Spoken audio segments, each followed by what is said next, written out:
जो राम को लाए थे जनता ने उन्हें दोबारा ला दिया। जो राम को लाए हैं हम उनको लाएंगे, जो राम को लाए हैं हम उनको लाएंगे।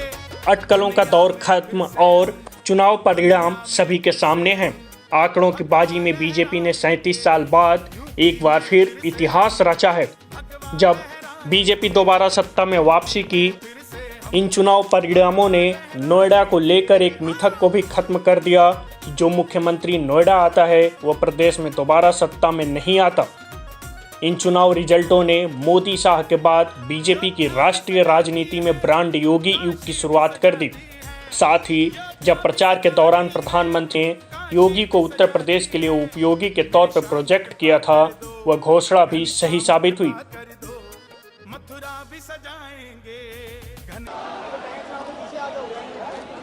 प्रचंड बहुमत की सरकार बनने जा रही है। इन 4 राज्यों में प्रधानमंत्री मोदी जी के विकास और सुशासन को एक बार फिर से जनता जनार्दन ने अपना आशीर्वाद दिया है। मैं इस अवसर पर सबसे पहले आदरणीय प्रधानमंत्री जी का,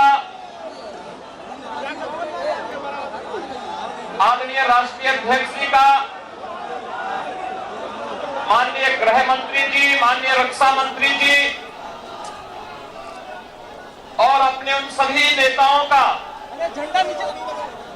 हृदय से अभिनंदन करता हूं, जिनके नेतृत्व में भारतीय जनता पार्टी प्रचंड बहुमत के साथ 4 राज्यों में भाई क्या कर रहे हो, हिला रहे हो, पुनः अपनी सरकार वापस लाने में सफल रही है। जीत के बाद सीएम योगी आदित्यनाथ जब बीजेपी कार्यालय पहुंचे तब पूरी वातावरण भगवामय हो गई। तब हर तरफ जय श्री राम और योगी मोदी जिंदाबाद के उद्घोष हो रहे थे। योगी आदित्यनाथ को भगवा गुलाल से नहलाया गया। सीएम ने पीएम मोदी, कार्यकर्ताओं और प्रदेश की जनता को धन्यवाद दिया। बीजेपी की इस जीत को कुछ आंकड़ों के जरिए समझने में आसानी होगी। सबसे बड़ी बात यह है कि 5 साल सत्ता में रहने के बाद भी बीजेपी ने 2017 के अपने मत प्रतिशत को बरकरार रखा है। अमूमन पिछले 3 दशक में ऐसा कभी देखने को नहीं मिला। अगर 2017 विधानसभा चुनाव की बात करें तो पिछली बार बीजेपी को अपने साथियों समेत 41% से थोड़ा अधिक वोट मिले थे, लेकिन इस बार बीजेपी को अकेले 42% के आसपास वोट मिले हैं। प्रदेश में करीब 19 जिले ऐसे रहे जहां बीजेपी ने एक तरफा जीत दर्ज की है। मुद्दों की लड़ाई, उन पर बहस और उस आधार पर मतदाताओं के रुझान का वक्त खत्म हो चुका है, क्योंकि अब परिणाम सामने हैं। किसान आंदोलन, बेरोजगारी, आवारा पशु, महंगाई, कोरोना और धार्मिक ध्रुवीकरण जैसे मुद्दों के इर्द गिर्द विपक्ष ने अपना अभियान शुरू किया था। अगर चुनाव परिणामों पर नजर डालें तो यह स्पष्ट है कि योगी मोदी ब्रांड, राशन और सुशासन ने बीजेपी को इतिहास रचने में काफ़ी मदद पहुंचाई है।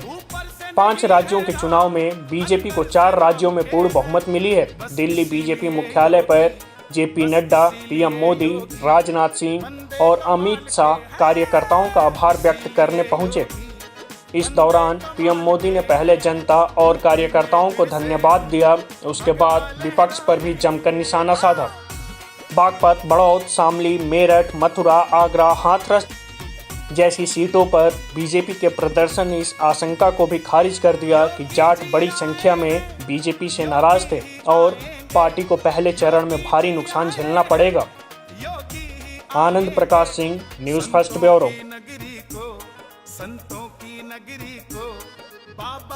देश दुनिया की खबरों के लिए आप देखते रहिए न्यूज़ फर्स्ट।